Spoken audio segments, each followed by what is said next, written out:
गुरु भगवान के प्रेम के अनंत अनंत शुक्राने। जो तो को कांटा बुवे ताको दे तू फूल, तो को फूल के फूल हैं वाको हैं त्रिशूल, उसको कांटे लगेंगे। ये जनरल कहावत 80% फिट बैठती हैं सारी कहावतें, 20% चेंज हो जाती हैं। किसी को आप सुख दोगे वो आपको दुख देगा, किसी को आप पैसा दोगे वो लेके भाग जाएगा। रिश्तेदारी में अक्सर लोग सुनते हैं, सुनने में आता है, रिश्तेदार आए बोले 5 लाख की ज़रूरत है, हमारा ये काम पर, कहानी बना देंगे। अब कहानी सुनकर आप पिघल जाओगे, नंबर 1, और नंबर 2 आपको लिहाज मार देगा। रिश्तेदार आए हैं, कुछ कह रहे हैं, भाई करना है, हाँ इनको तो देना पड़ेगा। दिमाग है ना, ये गुरु की नहीं सुनता उस समय। गुरु ने कह रखा है हमारे, उधार किसी को मत देना, कभी मत देना, बहाने बना देना, बात को घुमा देना, उधार मत देना। प्रेम की कैंची है, आज वो तुमसे प्यार से बात कर रहा है, कल से मिलेगा भी नहीं। एक कॉमन है पूरे वर्ल्ड में, पर आदमी है ना, दिल है कि मानता नहीं।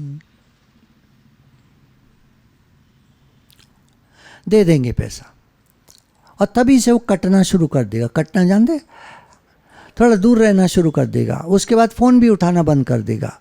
उसके बाद बहाने बना देगा, क्या करूं, ये है वो है, पैसा ही नहीं है, होगा तो ज़रूर दे दूंगा, मैं क्या मना थोड़ी कर रहा हूँ, मैं ज़रूर लौटा दूंगा, मैं तो रोज़ इसी उसमें रहता हूँ, सुबह उठता हूँ मुझे आपकी याद आती है, आपका पैसा वापस करना है। तो करता क्यों नहीं भैया, कुछ तो कर दे भाई, 10-10 हज़ार करके चुका दे, कुछ तो इनिशिएशन। 10 हज़ार भी नहीं देगा। अब देखिए वो 80% फिट बैठेगा, 20% चेंजेस आ सकते हैं। कोई रिश्तेदार बहुत अच्छा भी होता है, चुकाता भी है, पर 20 में आएंगे, 80 में वही आते हैं सारे, जो एक बार ले जाएंगे दोबारा लौट के नहीं आएंगे। और मेरा तो अनुभव, मैं पर्सनल अनुभव बता रहा हूँ, 100% ऐसे होते हैं, लेने के बाद आज तक किसी ने लौटाया ही नहीं है।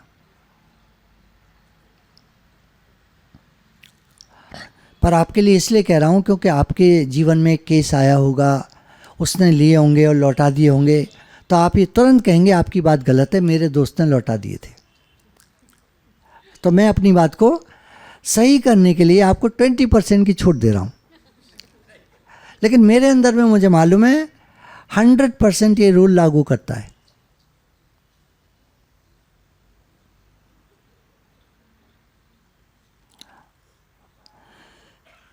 तब क्या करना चाहिए? मन की आदत है, दुख ज़्यादा लाएगा, सुख तो लाएगा ही नहीं।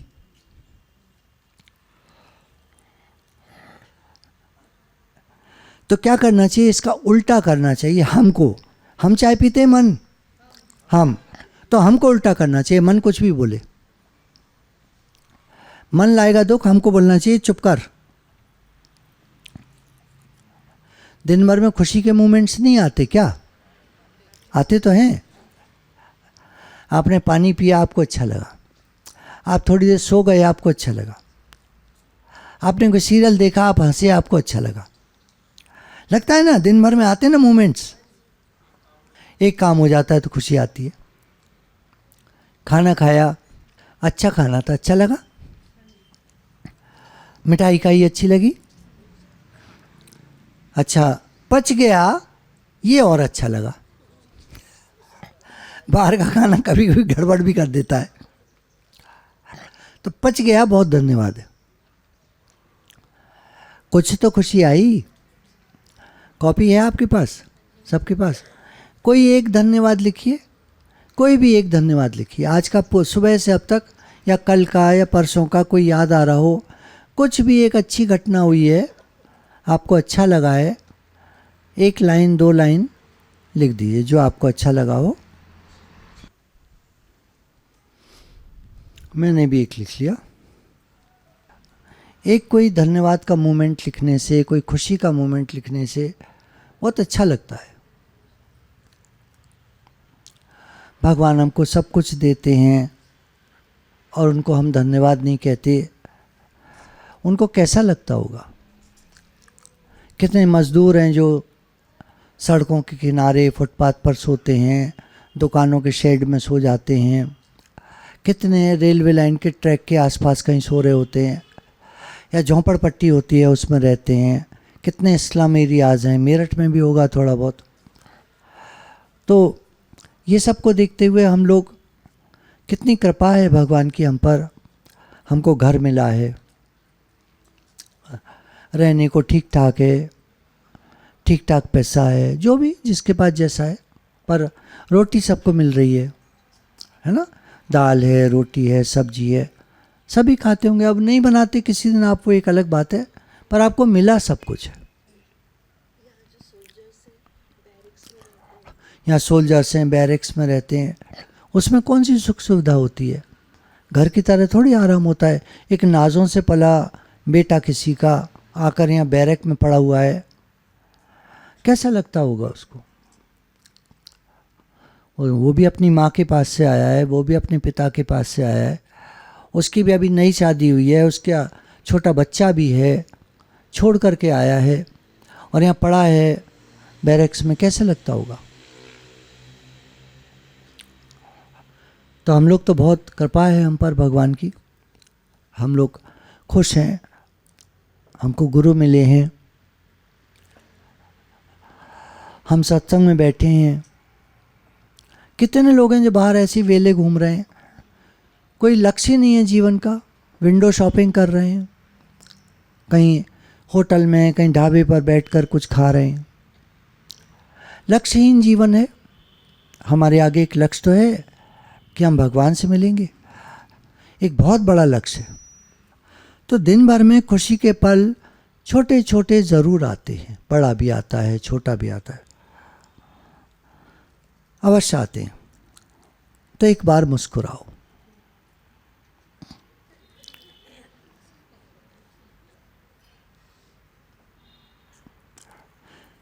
कुछ खाया, हजम हुआ, लिखो धन्यवाद।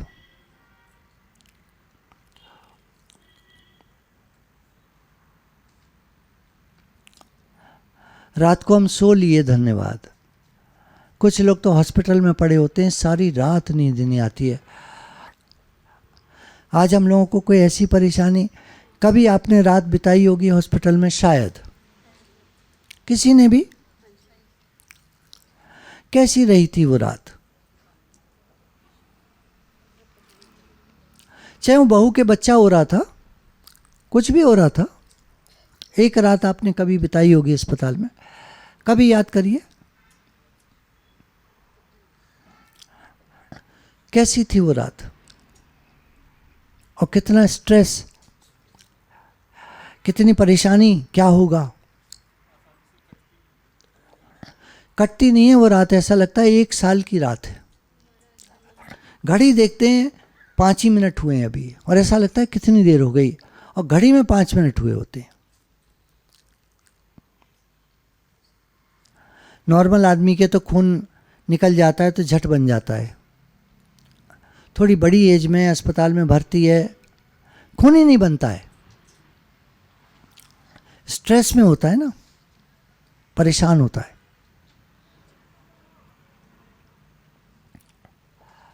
तो धन्यवाद लिखो, रात को हम सो लिए।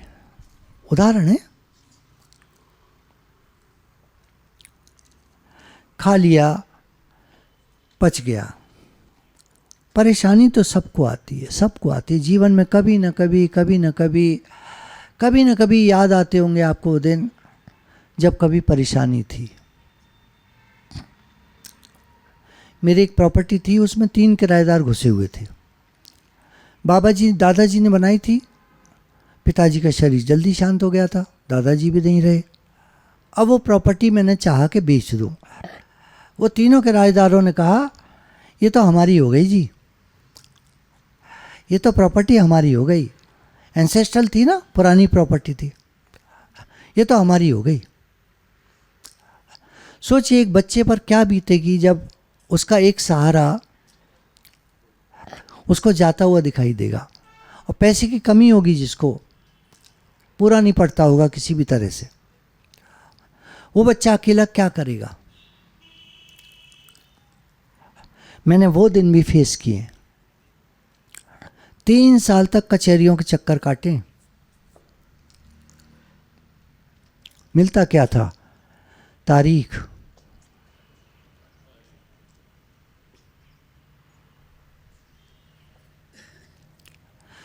जो आदमी दुख देख कर आया होता है ना, वो दूसरों के दुख को समझ सकता है। जिसने दुख ही नहीं देखा जीवन में, वो क्या समझेगा दूसरों का दुख? तभी तो मैं कहता हूं मैं आपके साथ हूं।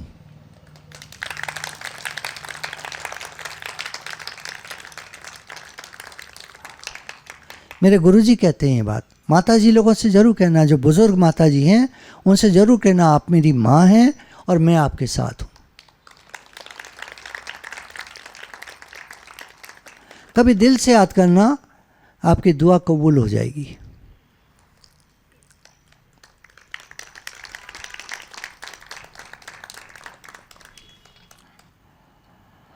तो परेशानी तो सबको आती है, दुख के दिन सबके साथ होते हैं। सत्संग में हम आते हैं, बहुत कुछ सुनते हैं, सीखते हैं, दिन बदलते हैं, हमारी विचारधारा बदलती है तो समय भी बदलता है। पहले दुखी रहते थे, अब खुश रहने लगते हैं।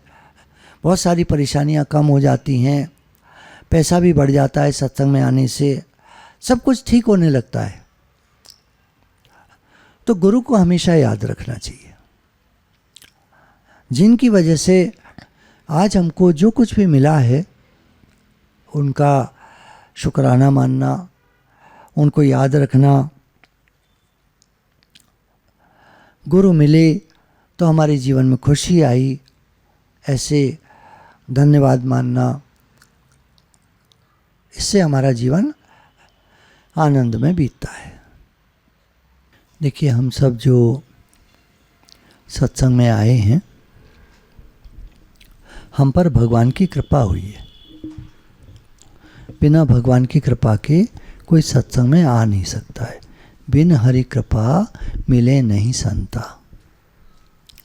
भगवान की कृपा के बिना संत नहीं मिलते, गुरु नहीं मिलते, सत्संग नहीं मिलता, ज्ञान नहीं मिलता, समझ नहीं मिलती।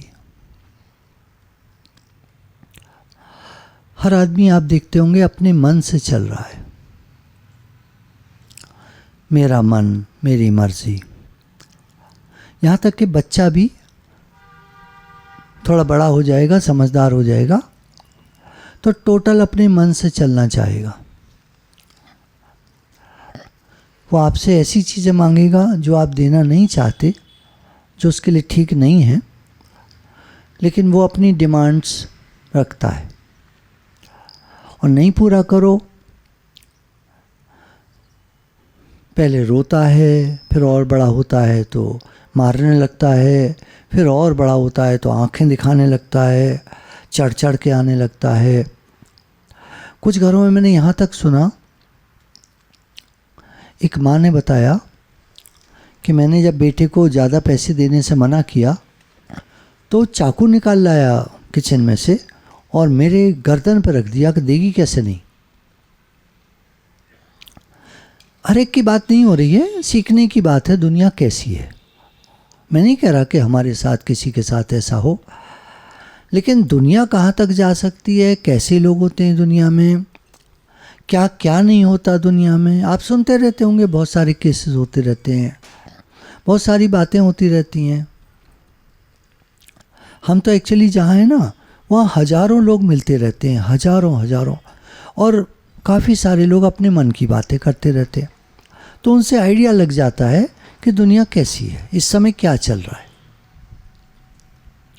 हमारे गुरु एक बात कहते हैं, understand one mind and you understand all the minds. आप दुनिया का एक दिमाग समझ लो, आपके दुनिया के सारे दिमाग समझ में आ जाएंगे। भारत नहीं, पूरा विश्व। इस समय विश्व में थोड़ा सा इनसिक्योरिटी की फीलिंग लोगों में है। आपका ध्यान जाता हो, नहीं जाता हो। गुस्सा आजकल बहुत बढ़ गया है, आप देखते होंगे। भाई साहब लोग बताएंगे, आप देखते हैं दुनिया में घूमते हैं, थोड़ा गुस्सा बढ़ गया है। पहले जो हमारी यंग एज में हम देखते थे, बचपन में देखते थे, तब तो खाली माता पिता डांटते थे, लड़ते थे, कभी मार भी देते थे, है ना। एक आध झापड़ खाया होगा आप लोगों ने। पर अभी तो देखिए आम जनता में थोड़ा क्रोध है, गुस्सा है, देखते नहीं, देखने में आता होगा, थोड़ा गुस्सा ज़्यादा है। मतलब उस समय से आज गुस्सा लोगों में ज़्यादा है।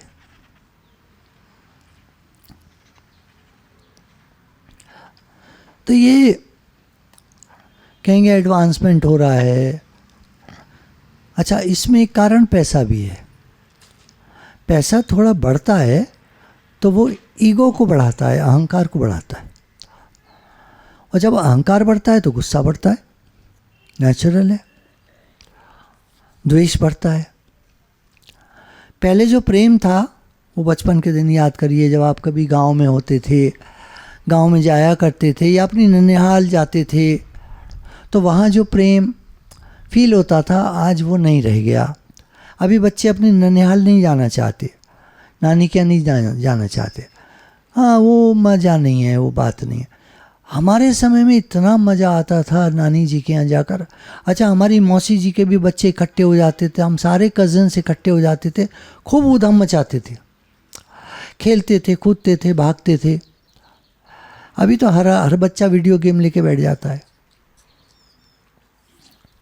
अब चाहे मोबाइल में लेके बैठ जाए, चाहे वीडियो गेम अलग से लेके बैठ जाए, या वीडियो पार्लर में चला जाए खेलने के लिए। काफ़ी टाइम तो स्क्रीन पर जाता है आजकल, बच्चों का भी, बड़ों का भी। नौकरी भी ऐसी हो गई हैं अब कि नौकरियों में सब में स्क्रीन टाइम बहुत ज़्यादा होता है। स्क्रीन टाइम समझते हैं माता जी लोग?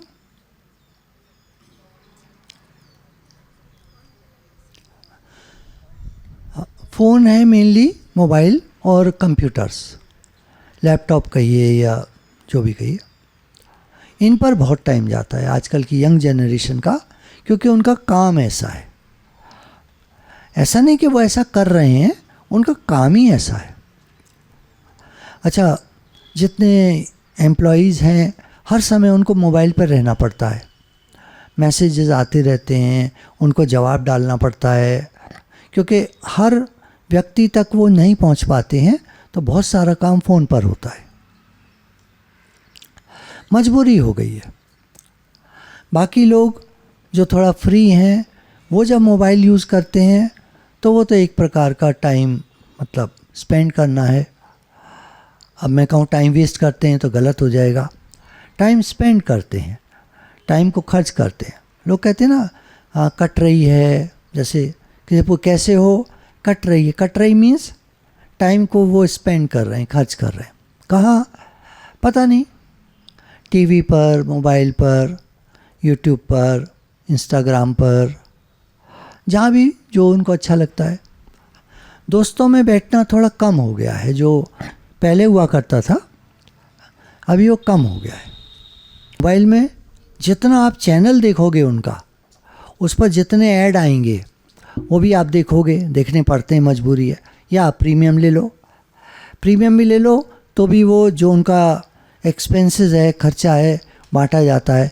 तो चैनल वाला जितनी ज़्यादा खबर देगा और जितनी ऊट पटांग खबर देगा, जितना पॉपुलर होगा उतना पैसा बनेगा। तो पैसा कमा रहे हैं वो। पीछे आया वृंदावन में बाढ़ आ गई, पानी भर गया है। वो 3 दिन के लिए लोगों ने कहा, कुछ सड़कें डूब गई थी, उसके बाद पानी रिसीड कर गया आराम से, कुछ नहीं था। पर ऐसा उन्होंने, अब वहाँ उत्तराखंड में पहाड़ के पहाड़ ढह गए हैं, वो एक पहाड़ ढह गया, उसके अलग अलग व्यूज़ उन्होंने लेकर के कई पहाड़ ढा दिए। पैसा कैसे बनेगा? तो ये दुनिया का हाल है। दुनिया हमको दुखी करना चाहती है। किसी माता जी के किसी कारण से पति नहीं रहते, तो जितनी आती हैं वो कहती हैं तुम उतनी दुखी नहीं मालूम पड़ रही जितना होना चाहिए। मतलब वर्ड्स नहीं होते ये, लेकिन तरीका यही होता है बात करने का। और अगर वो माता जी एक हमारे यहाँ सत्संग में है तो अचानक पति का शरीर शांत हो गया, अब ये होता है, समय होता है। क्या कारण बना, अब जो भी बना। तो वो 1.25 महीने बाद सत्संग में आ गई। भाई होता ही है, 1.25 महीने बाद अलाउड होता है घर से बाहर जाना।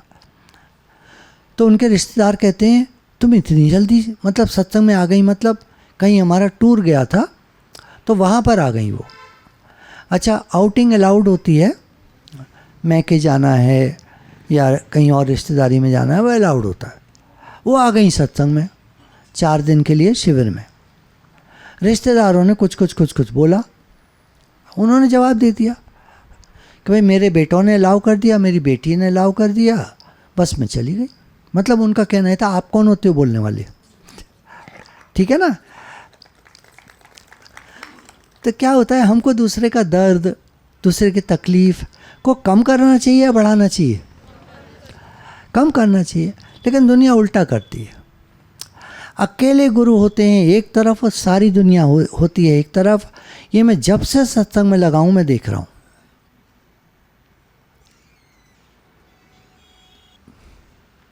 अजीब बात है। मतलब दुनिया दुखी करने में लगी है और एक अकेले गुरु हैं जो सुखी करने में लगे हैं।